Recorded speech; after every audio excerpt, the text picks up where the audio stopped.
నిన్న బెయిల్ కోసం చేసుకున్నటువంటి పిటిషన్ హైకోర్టులో కొట్టివేయబడింది.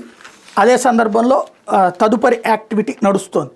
తెలుగుదేశం పార్టీ కార్యాలయం మీద దాడి కేసులో వల్లభనేని వంశీకి అయితే ముందస్తు బెయిల్ మంజూరు చేయాలని కోరుతూ వంశీ దాఖలు చేసిన పిటిషన్ హైకోర్టు కొట్టేసింది. ఎందుకంటే అరెస్ట్ అయ్యాక అది పనిచేయదు కాబట్టి ఇప్పుడు బెయిలే తీసుకోవాలి.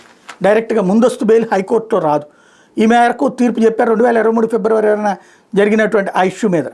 ఇందులో నేరుగా హైకోర్టుకు రావడానికి వీల్లేదంటూ లోద్రా వాదిస్తే, అదే సందర్భంలో వంశీ నేరగట్టలో పాల్గొలేదు, రాజకీయ కారణాలతో కేసులు ఇరికించారు వీళ్ళు చెప్పారు. అయితే అక్కడ కొట్టేసినటువంటి కారణం ఏంటంటే ముందస్తు బెయిల్ అంటే అరెస్ట్ కాకముందు ఇస్తారు, అరెస్ట్ అయిపోయాక ఇక రెగ్యులర్ బెయిలే తీసుకోవాలి. ఆ కారణంగా కొట్టివేయబడింది.